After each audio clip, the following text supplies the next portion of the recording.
सुंदर वन में पीलू चिड़िया अपने पति बबलू और अपनी सास के साथ रहा करती थी। पीलू और बबलू एक छोटी सी जमीन पर सब्जी उगाया करते थे और फिर बबलू उन सब्जियों को बाजार ले जाकर बेचता था। एक दिन पीलू चिड़िया अपनी सास के साथ सब्जियां तोड़ने के लिए गई थी। अरे वाह बहू, इस साल तो सब्जी की फसल बहुत अच्छी हुई है। हाँ माँ जी, मैंने और इन्होंने बहुत मेहनत की है, तब जाकर ऐसी फसल हुई है। इस बार इतनी सब्जी हुई है कि इन्हें बेचकर हमारे सारे कर्ज उतर जाएंगे। ये सुनकर उसकी सास बहुत खुश होती है। चल पीलू, जल्दी से हम सब्जियों को तोड़ लेते हैं, पता नहीं कब बारिश हो जाए। सास और बहू जब सब्जियां तोड़ रही होती हैं, तो बहुत जोर से बारिश होने लगती है। माँ जी जल्दी चलिए, बहुत जोर की बारिश होगी। बहुत जोर की बारिश हो रही है। हाँ बहू जल्दी चल, बारिश तेज हो रही है, हम नहीं तो हम बीमार पड़ जाएंगे, भीगेंगे तो बीमार पड़ जाएंगे। जब बारिश रुक जाएगी तब आकर बची हुई सब्जियों को तोड़ लेंगे। घर आकर वो दोनों बारिश रुकने का इंतजार करने लगती हैं।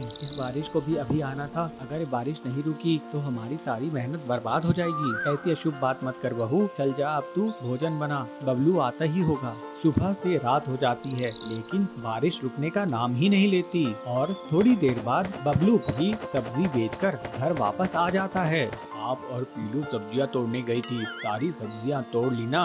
कम से कम इस बारिश में वो सब्जियां खराब तो नहीं होंगी? अरे कहाँ बेटा, जैसे ही हम सब्जी तोड़ने लगे बहुत जोर की बारिश होने लगी, पूरी सब्जियां हम नहीं तोड़ पाए। हे भगवान, अगर ये बारिश नहीं रुकी तो कल मैं क्या बेचने जाऊंगा? इतनी बारिश में तो सारी सब्जियां सड़ जाएंगी। बेटा अब चिंता करने से क्या होगा, जो किस्मत में लिखा है वही होगा, उसे कौन बदल सकता है। माँ जी सही कह रही है, आप खाना खाकर सो जाइए, कल की कल देखेंगे। लेकिन बारिश रुकती नहीं, अगले दिन भी मूसलाधार बारिश होती है और उनका खेत पानी से भर जाता है। इस तरह से बबलू की सब्जी की दुकान बंद हो जाती है।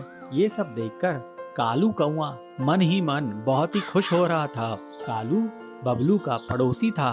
वो बबलू की दुकान के बगल में ही अपनी सब्जी का ठेला लगाता था। अरे बबलू, ऐसा क्या हुआ जो तूने सब्जी बेचना बंद कर दिया? क्या बताऊं, मेरी सारी सब्जियां बारिश के कारण खराब हो गई। इस तरह बहुत सारे दिन गुजर जाते हैं। देखिए जी, हमारे खेत में अभी भी पानी भरा हुआ है, क्यों ना हम तरबूज के कुछ बीज पानी में डाल दें। तरबूज को पानी चाहिए होता है, हमारे खेत में पानी वैसे भी भरा हुआ है और वैसे भी आजकल बाजार में तरबूज की बहुत डिमांड है। भगवान की दया से अगर हमारी तरबूज की फसल हो गई तो हमारी सब्जियों के नुकसान की भरपाई हो जाएगी। लेकिन पीलू, तरबूज उगाने के लिए हमारे पास तरबूज के बीज भी तो होने चाहिए और हमारे पास तो तरबूज के बीज हैं ही नहीं। उसकी चिंता आप मत कीजिए माँ जी, मेरे पास बहुत सारे तरबूज के बीज हैं। ये देखिए मेरे पास कितने सारे तरबूज के बीज हैं। दोनों सास बहुएं अपने खेत में तरबूज के बीज बिखेर देते हैं और जल्द ही उनके यहाँ तरबूज उगाते हैं और कुछ दिनों बाद वे तरबूज पक जाते हैं। पीलू उन पके हुए तरबूजों को तोड़ लेती है और ये लीजिए जी, पके हुए लाल मीठे तरबूज, इन्हें ले जाकर आप अपनी दुकान में बेच दीजिए। देखना आज आपकी दुकान पर ग्राहकों की भीड़ लग जाएगी। बंटी तरबूज लेकर अपनी दुकान चला जाता है और बंटी के तरबूज धड़ाधड़ बिकने लगते हैं। सिर्फ कुछ ही मिनटों में पूरे तरबूज बिक जाते हैं। बबलू खुशी खुशी घर वापस आता है। देखो माँ, मुझे तरबूज बेचकर कितना मुनाफा हुआ। इन पैसों पर सिर्फ बहू का अधिकार है। हाँ माँ, तुम सही कह रही हो। बबलू वो पैसा पीलू को दे देता है। अब पीलू और बबलू अपने खेत में तरबूज की फसल उगाने लगे और खुशी खुशी अपनी जिंदगी बिताने लगे। सुंदर वन में पीलू चिड़िया अपने पति बबलू के साथ रहती थी। आइसक्रीम की दुकान चलाते थे। वे लोग आइसक्रीम घर पे ही बनाते थे और 1 रुपए में आइसक्रीम बेचा करते थे। आइसक्रीम की कीमत कम होने के कारण उनकी आइसक्रीम बहुत बिकती थी। दिन भर उनकी दुकान पर पक्षियों की लाइन लगी रहती थी। एक बच्चा ग्राहक उनकी दुकान पर आके कहता है, पीलू आंटी, ये लो 2 रुपए, मुझे 2 आइसक्रीम देना। ये लो बेटा। तभी वहाँ पर हरिया काका पहुँचता है। वो कहता है, पीलू बेटा, मुझे 10 आइसक्रीम देना, मेरे बच्चे बहुत जिद कर रहे हैं आइसक्रीम खाने की, और हाँ एकदम ठंडी ठंडी देना। पीलू कहती है, हाँ हाँ हरिया काका, सभी आइसक्रीम एकदम ठंडी हैं। फिर पीलू 10 रुपए की 10 आइसक्रीम हरिया काका को देती है। इस तरह पीलू चिड़िया कम पैसे में ज्यादा आइसक्रीम बेचकर ज्यादा मुनाफा कमा रही थी। पीलू चिड़िया की दुकान के ठीक सामने कालू कौवा भी आइसक्रीम बेचा करता था। कालू बहुत महंगी आइसक्रीम बेचता था। इस वजह से जंगल के पक्षी उसकी दुकान में जाने से कतराते थे।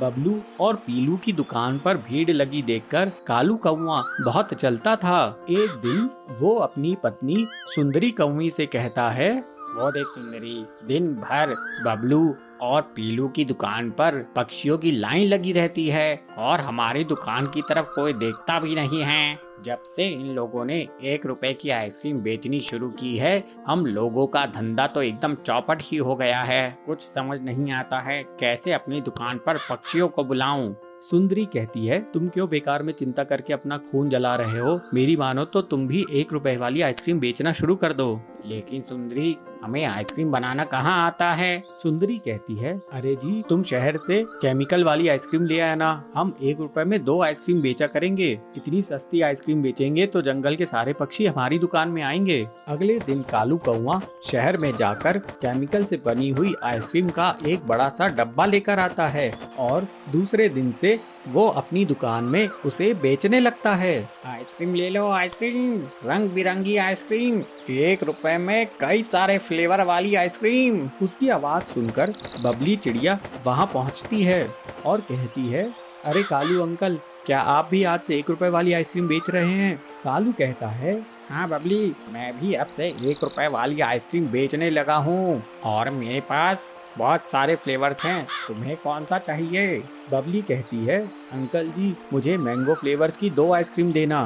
कालू कौवा बबली को मैंगो फ्लेवर की आइसक्रीम देता है। आइसक्रीम खाकर बबली कहती है, वाह अंकल, ये आइसक्रीम तो बहुत टेस्टी है, मैं अपने और दोस्तों को लेकर आती हूँ। आइसक्रीम के बहुत सारे फ्लेवर होने के कारण कालू कौवे की दुकान चलने लगती है। अब पीलू चिड़िया के सारे ग्राहक कालू के यहाँ से आइसक्रीम खरीदने लगते हैं।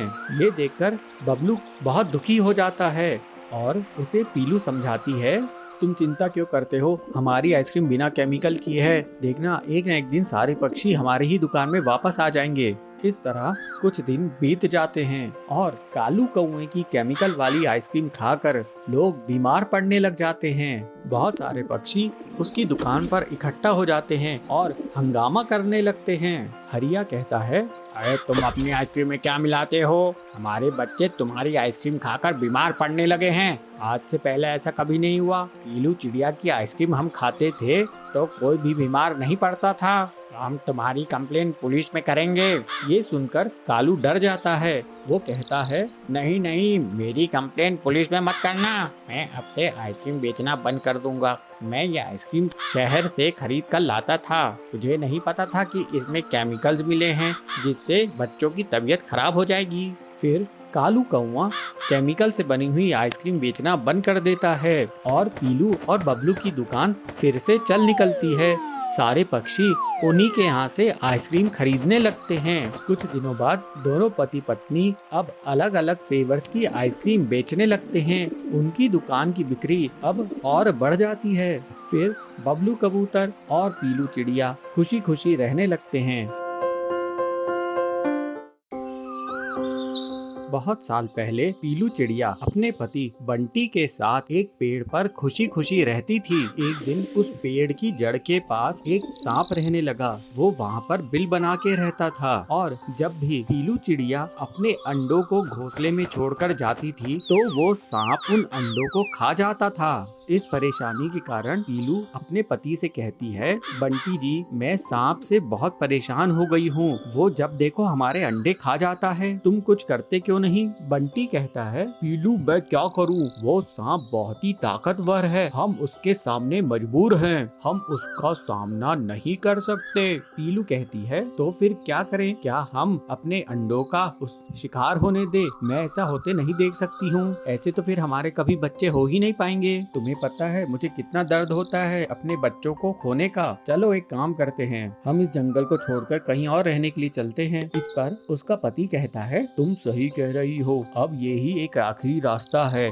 जिससे हम अपने बच्चों को बचा पाएंगे। पीलू और बंटी जंगल से जाने की तैयारी कर रहे होते हैं। तभी कालू कौवा वहाँ पर आता है। कालू कहता है, पीलू बहन, बंटी भाई, तुम लोग बड़े परेशान लग रहे हो, आखिर कहीं जाने की तैयारी कर रहे हो, क्या हुआ, मुझे अपनी परेशानी बताओ। पीलू कहती है, कालू भैया क्या बताऊं, जहाँ जिस पेड़ में हम रहते हैं उस पेड़ के नीचे एक सांप आ गया है और वो हमारे अंडों को खा जाता है। हम लोग बहुत परेशान हैं, उसका सामना भी नहीं कर सकते, हम उससे बहुत परेशान हैं, वो बहुत ताकतवर है। कालू कहता है, पीलू बहन, हर परेशानी का हल भागना नहीं होता है। अगर आप लोग उतने ताकतवर नहीं हैं तो उसे दिमाग से हराने की सोचिए। मैं एक प्लान बताता हूँ, इससे सांप भी मर जाएगा और लाठी भी नहीं टूटेगी। कालू कौवा पीलू और बंटी को प्लान बताता है। दोनों कालू कौवे का प्लान सुनकर बहुत खुश होते हैं। अगले दिन पीलू चिड़िया रानी के महल में जाती है।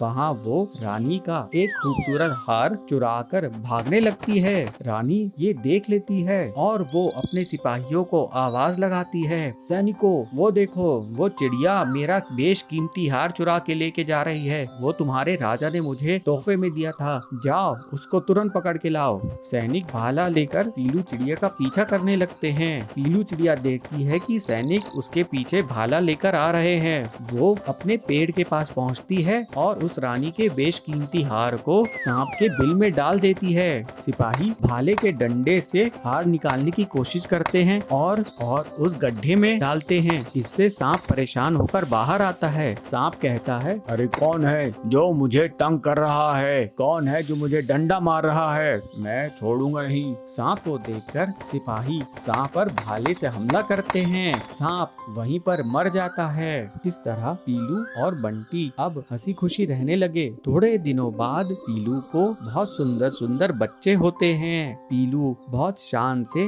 उनका जन्मदिन मनाती है और कालू कौवे को बहुत अच्छा सा केक बनाकर खिलाती है।